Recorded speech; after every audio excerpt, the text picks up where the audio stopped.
नमस्कार, आप देख रहे हैं सिटी पोस्ट लाइव। मैं हूं सृष्टि राज। क्या बिहार में भी भोपाल जैसा खेला नेता और अधिकारी कर रहे हैं?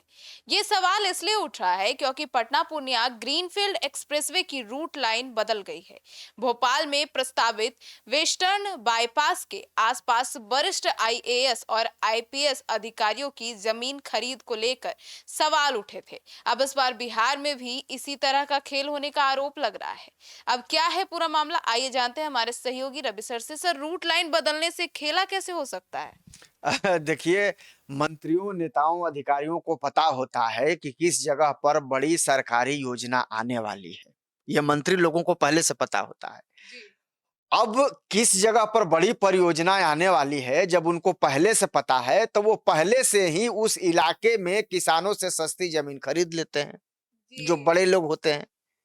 और सस्ती ज़मीन जब खरीद लेते हैं, तो परियोजना जब पूरी हो जाती है, तो कौड़ी के भाव में वही खरीदी गई ज़मीन अब करोड़ों की बन जाती है। आप खेल को समझिए। मतलब खेला चल रहा है, सस्ती जमीन पहले खरीद ली गई और जब परियोजना लागू हो गई तो वो जमीन महंगी हो गई और फायदा अब वो वो। कौड़ी की ज़मीन जो है करोड़ों की हो गई। फ़ायदा किसका होगा? आप समझ सकती हैं। तो देखिए, होता क्या है ना कि भोपाल में आईएएस अधिकारियों ने ऐसा ही खेल किया था, आपको पता है। सवाल उठे तो थे कि इस मामले की जाँच शुरू हुई। दरअसल यह कोई पहला मामला तो है नहीं, जब सरकारी परियोजनाओं के लिए भूमि अधिग्रहण में हितों के टकराव और पारदर्शिता को लेकर सवाल उठे हैं। इसी तरह का मामला बिहार से भी अब सामने आ गया है, जिस पे हम लोग अभी चर्चा कर रहे हैं। जी। जहां पूर्णिया पटना एक्सप्रेसवे से जुड़े मामले में भूमि अधिग्रहण को लेकर, पारदर्शिता को लेकर जो सवाल उठे हैं और कटघरे में सरकार में शामिल उच्च जनप्रतिनिधि हैं। तो भाई अब इस तरह की बातें होंगी तो सवाल तो उठेंगे ही। पहले मामला कुछ और था और अब जो है मामला कुछ और हो गया है। जब पहले ही डीपीआर बन जाता है, पहले ही प्राक्कलन राशि की बात आ जाती है, पहले ही सारा कुछ, सरकारी काम तो ऐसे होता नहीं है, पहले ही उसका पूरा खाका तय हो जाता है। और अब अचानक से इस तरह के बदलाव जब होते हैं, तब सवाल उठते हैं। और यहाँ भी यही हो रहा है, जब अचानक से इस तरह के बदलाव हुए हैं, तो सवाल उठ रहा है और आरोप लग रहा है किन पर? तो नेताओं पर। क्योंकि भाई उनको तो पता है कि ये परियोजना है और यहाँ से ये गुजरेगी तो बगल का भाई अब 4 लेन बन जाएगा, तो 4 लेन के बगल वाले की जमीन का तो ऐसे ही रेट भाग जाएगा, उनकी तो चांदी हो जाएगी। तो अब इसी तरह की बातें आ रही हैं और इसी को लेकर के सवाल उठाया जा रहा है अब। जी सर, आरोप तो ये भी है कि डिप्टी सीएम के कहने पर एक्सप्रेसवे का प्लान ही बदल गया। अब देखिए, बिहार के समस्तीपुर जिले के सराय रंजन में जो प्रस्तावित पटना पूर्णिया ग्रीनफील्ड एक्सप्रेसवे का अलाइनमेंट का जो ये नया विवाद जो बन गया है, स्थानीय लोगों का आरोप है कि मूल रूट में बदलाव करके एक्सप्रेसवे को आबादी वाले इलाके की ओर मोड़ दिया गया है। अब जिससे 150 से अधिक जो घर हैं, कई दुकानें हैं, कई डिग्री कॉलेज हैं, उनको प्रभावित होने की जो आशंका है, जो खतरा है, वो बढ़ गया है। अब कई ग्रामीणों और व्यापारियों ने यहाँ तक आरोप लगाया है कि केंद्रीय सड़क परिवहन एवं राजमार्ग जो मंत्री नितिन गडकरी है, इनको मिल करके उन्होंने एक पत्र भी लिखा है। आरोप की तो बात हम करेंगे। उन लोगों ने, जिन लोगों को ये डर लग रहा है कि हम इससे प्रभावित हो सकते हैं, उन लोगों ने पत्र लिखा है। किनको? परिवहन एवं राजमार्ग मंत्री नितिन गडकरी को।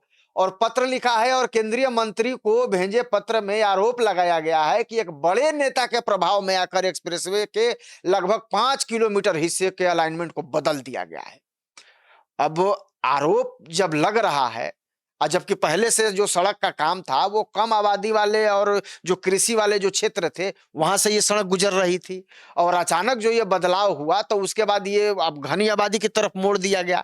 तो जो लोग प्रभावित होंगे वो तो सवाल उठाएंगे। और उन्हीं लोगों ने नितिन गडकरी को पत्र भी लिखा है और पत्र में ये कहा भी है कि भाई इसमें एक बड़े नेता की साजिश है और बड़े नेता के कहने पर ही ये रूट जो है एक्सप्रेसवे का डाइवर्ट किया गया है और इससे हम लोगों की परेशानी हो रही है।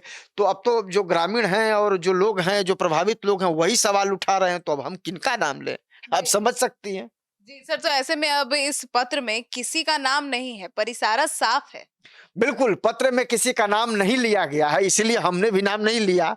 लेकिन 2 दर्जन से अधिक मकान और दुकान मालिकों का ये आरोप है कि सराय रंजन के जदयू विधायक और बिहार के उप मुख्यमंत्री विजय कुमार चौधरी ने अपने एक करीबी और दूर के रिश्तेदार को लाभ पहुंचाने के लिए रूट बदलवाने में प्रभाव डाला है। ये हम नहीं कह रहे हैं, ये वहां के लोग कह रहे हैं। अब आप ये समझ लीजिए कि रिकॉर्ड के अनुसार मूल रूट में विनीत ईश्वर उर्फ बॉबी ईश्वर उनके परिवार के करीब 10.5 बीघा जमीन प्रभावित हो रही थी। स्थानीय ग्रामीणों का यह कहना है कि अगर वर्तमान प्रस्तावित अलाइनमेंट लागू होता तो करीब 150 मकानों, दर्जनों दुकानों और झाखड़ा स्थित जो केदार संत रामाश्रय कॉलेज है, जो डिग्री कॉलेज की हम बात कर रहे थे, उसका भी एक हिस्सा प्रभावित हो सकता है। अब इनका ये कहना है कि इस कॉलेज में हजारों छात्र पढ़ाई करते हैं, इससे शिक्षा व्यवस्था पर असर पड़ेगा। इन्हीं में से कुछ लोगों ने आरोप ये भी लगाया है कि रूट परिवर्तन से कुछ निजी जमीनों को लाभ पहुंचाने की भी कोशिश की गई है।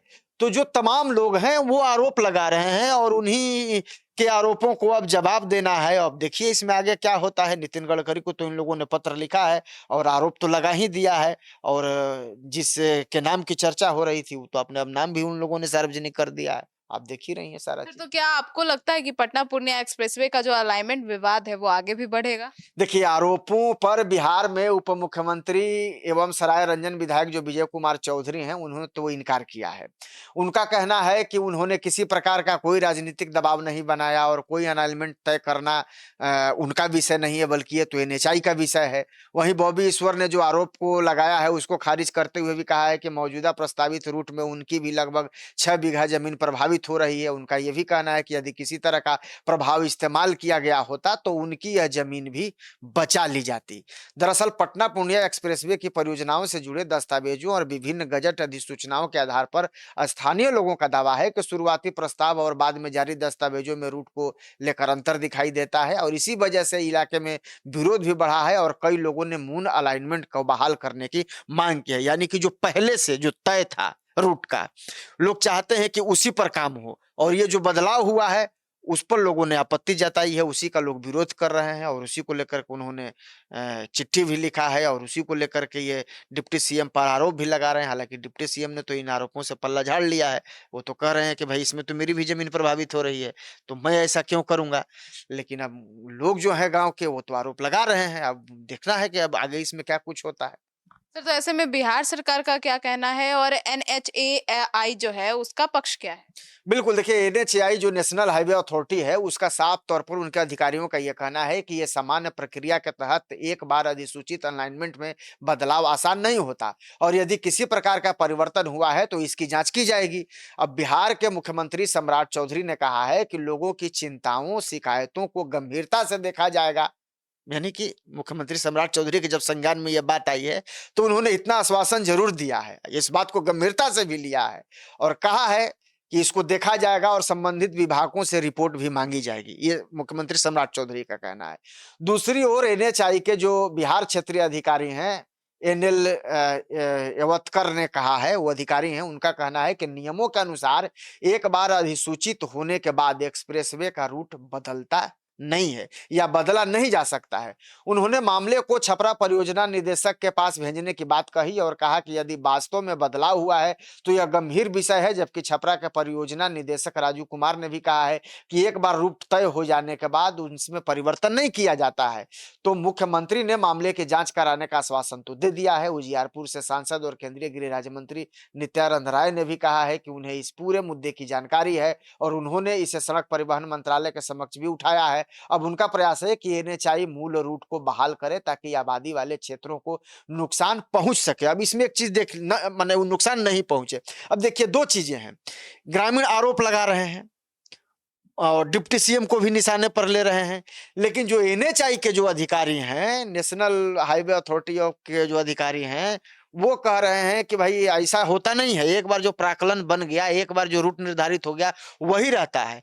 तो अब सवाल इसमें यह भी होता है कि कोई इसमें अफवाह उड़ाने की कोशिश तो नहीं कर रहा है, कोई इसमें गलत लोगों के बीच में मैसेज दे करके किसी तरह का कोई अफवाह तो नहीं फैला रहा है। तो अब तो सरकार के भी संज्ञान में ये बात आ गई है और अधिकारियों के भी संज्ञान में ये बात आ गई है। तो अब दोनों मिल करके, और मुख्यमंत्री भी कह रहे हैं कि भाई मेरे भी संज्ञान में ये बात आ गई है और हमने इस मामले को गंभीरता से लिया है और जो विभागीय अधिकारी हैं उनसे हमने रिपोर्ट भी मांगा है। तो अब आने वाले समय में ये स्पष्ट हो जाएगा कि इस मामले में और क्या कुछ होने वाला है। तो सुना आपने, तो सराय रंजन के लोगों का कहना है कि विकास परियोजनाओं का स्वागत है, लेकिन आबादी वाले क्षेत्रों को बचाते हुए वैकल्पिक रूट तलाशा जाना चाहिए। वहीं प्रशासन और एनएचएआई का कहना है कि सभी शिकायतों और आपत्तियों का नियमानुसार परीक्षण किया जाएगा। दूसरी ओर जो जनप्रतिनिधियों का कहना है कि मामले की जांच की जा रही है और नियमों के तहत ही आगे की कार्यवाही होगी। अब देखना होगा कि आगे क्या कुछ होता है। आपकी क्या राय है मामले को लेकर, जरूर बताएगा। धन्यवाद।